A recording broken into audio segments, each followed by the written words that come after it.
Good afternoon. I will present my cultural mapping reports on tangible cultural heritage, Miagao Church, and intangible cultural heritage, Dinagyang Festival. First is the Miagao Church. Miagao Church Miagao Church is a Roman Catholic church and it is located in Zulueta Avenue in Miagao, Iloilo. It is built in year 1787 and 227 years age. And it's under of jurisdiction of Archdiocese of Haro. It is declared as UNESCO World Heritage on December 11, 1993.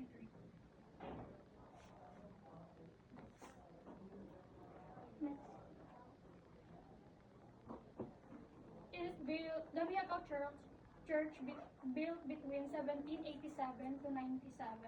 This impressive church, with its striking pyramidal tower, serves as a fortress against Muslim raiders. Damaged over the years by fighting fire and earthquakes, was finally restored to its Rococo glory in 1962, and it is now the UNESCO World Heritage Site. The part of the UNESCO World Heritage Site, Baroque Churches of the Philippines in 1993. On the front facade, which is flanked by two watchtowers, belfries, one can see the unique blending of the Spanish and the native influence. The church and its watchtowers were also built to defend the town and people against raids by Moros. It is therefore has thick walls and reportedly secret passages. Indeed, stretching along the Iloilo coast are defensive towers, but none that equal the size of the Miagao. It is because of these defensive purposes that is sometimes referred as the Miagao Fortress Church. During the Spanish colonial period, Miagao became a strategic location due to its proximity to the sea. The town was established as a parish under the Augustinian friars who constructed the iconic Miagao Church.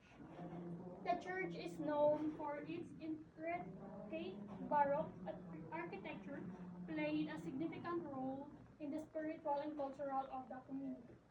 Miagao also witnessed the rise of the sugar industry, which brought prosperity to the town.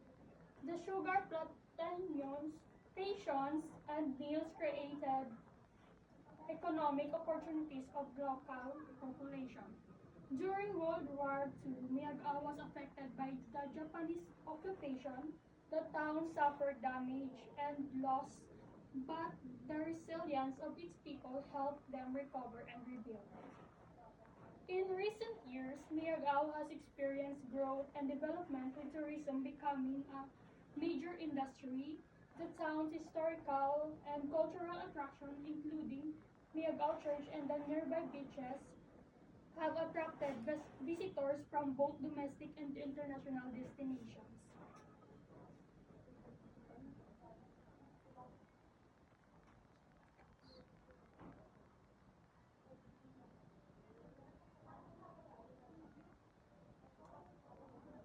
So the stars associated in the Miagao Church is first the hidden tunnels. One of the popular legends tells of the secret tunnel connecting Miagao Church to nearby beach. It is said that this tunnel was used to escape routes during pirate attacks or other threats. Second is the enchanted tree. A large tree near the church is believed to be enchanted according to folklore. The tree was planted by the priests who wished to protect the church from harm. The third is the miraculous image.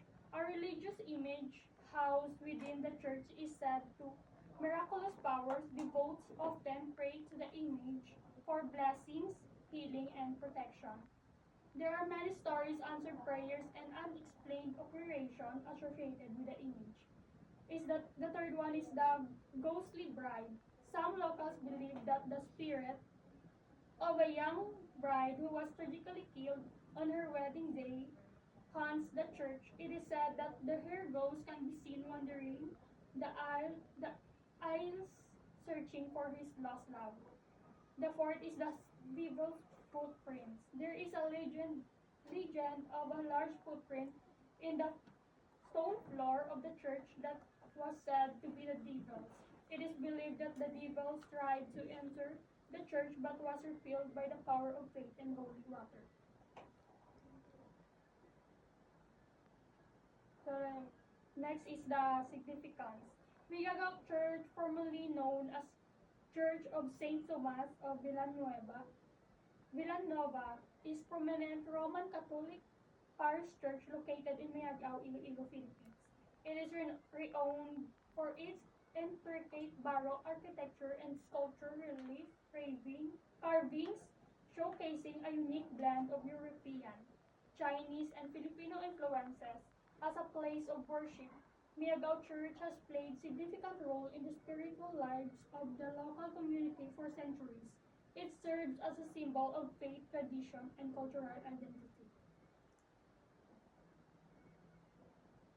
The threats of the Miagao Church is the natural disasters such as typhoon and earthquake and the other lack of resources. The conservation measure for Miagao Church.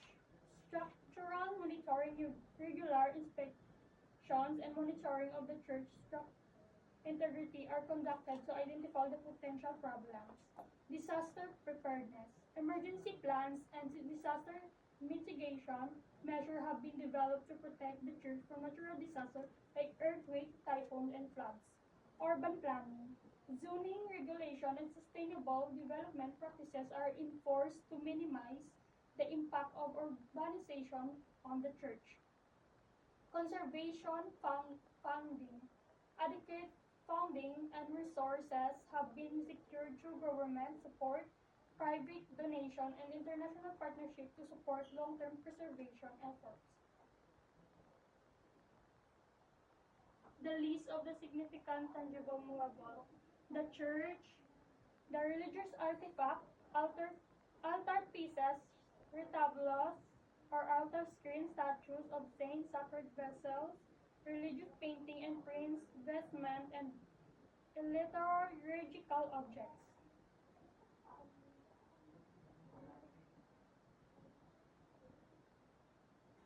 Okay, next is the intangible cultural heritage, the Dinagyang Festival. The Dinagyang Festival is a religious and cultural festival in Iloilo City, Philippines, held annually on the fourth Sunday of January in honor of Santo Niño, the Holy Child. It is one of the largest festivals seen in the Philippines, drawing hundreds and thousands to over a million visitors every year. It is performed street around the city of Iloilo. The festival is well known for its Ati tribes competition featuring various tribo or tribe performers in Ati warriors costume, presenting traditional choreography for formations, patterns, and rhythm, chanting to the beat of loud drums and impressive percussion instruments that narrate different alliteration to the history of Panay. Another highlight was the Kasadyan Festival, where different cultural festivals from various places in Western Visayas came together to compete. Dinagyang, initially known as Iloilo Ati-Atian, began after Father Ambrosio Galendez, the first Filipino rector for Agustinian community and parish priest of San Jose Parish, introduced devotion to Santo Niño in November 1967. After observing the Ati-Atian Festival in the province of Baclan on 1968, a replica on the original image of Santo Niño de Cebu was brought to Iloilo by Father Sulpico Enderes. The Dinagyang season officially begins during the Pamukaw or Awakening, held annually on December 1, one month prior to the main celebration in January. This event signifies the official start of the festival. The Dinagyang Festival is a vibrant, colorful celebration held annually in Iloilo City, Philippines. It is one of the most popular festivals in the country, attracting thousands visitors each year. The festival is known for its energetic street dance competition where participants showcase the intricate choreography and colorful costumes. The main theme of the Dinagyang is the celebration of the feast of the Santo Niño, the child of Jesus. Street dancing competition is the highlight of the festival, where teams from different barangays compete for the grand prize. The dancers wear elaborate costume and perform synchronized routines to upbeat music. Ati-Atian Parade. This parade features participants dressed as Ati tribesmen wearing black face and tribal attire. They dance and sing traditional Ati song while carrying colorful banners. The Kasadyahan Festival. This event showcases various cultural performances including traditional dances, music, and craft. The Miss Dinagyang pageant. This beauty contest highlights the beauty and talent of young women from Iloilo City. The culture bearers and practitioner of the element. It will compose more than 20% different tribes and each have stories to tell through the dance. This performance these performers dress as Ati tribesmen wearing black face and tribal attire. They are responsible for singing and dancing traditional Ati song and performing rituals. Cultural performers. These performers showcase various cultural performances including traditional dances, music, and crafts. Festival organizers, these individuals and groups are responsible for planning and organizing the Dinagyang Festival. They work with the local government, businesses, and community organization to ensure the success of the event. And the stories associated with this element is the legend of the Holy Child. The Dinagyang Festival is centered around the feast of the Santo Niño, Holy Child Jesus. According to the legend, a Spanish galleon carrying an image of the Santo Niño was shipwrecked near Iloilo. The image was found by Ati tribesmen who adopted it was their patron saint.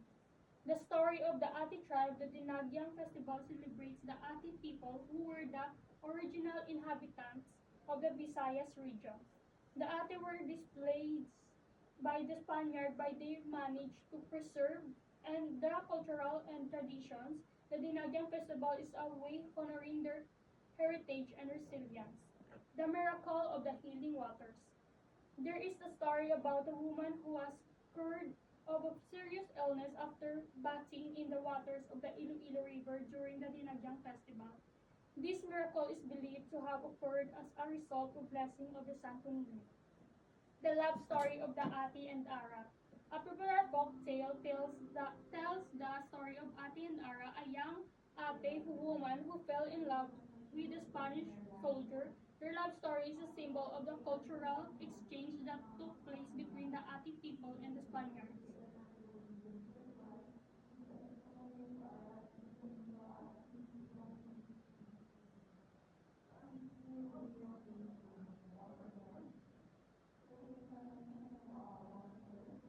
Okay, so this is the list of the significant versus the hairdresser and the clothes that wearing by the ate, traditional attire, and also the shields that they use when they dancing, and also the Santo Niño, centerpiece of the festival, and the drums and gongs that the instrument that provide rhythm and music to their dances.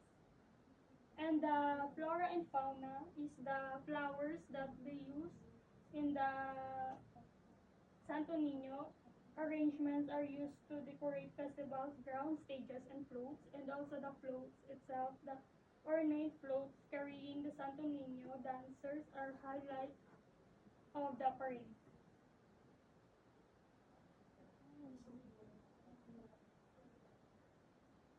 Condition and status of rock. Dinadyang is a vibrant, celebrated festival in Iloilo City, Philippines. It is a cultural event that showcases the city's rich heritage and history, particularly indigenous tribes. The threats and issue. Crowd control issue. Large gathering can lead to overcrowding, potential stampede, proper crowd management measures are essential to prevent these incidents. Also, the crime, pickpocketing, thief, and other petty crimes can be concerned crowded areas. Increased police presence and security measures can help detect these deter these activities. Also, the terrorism.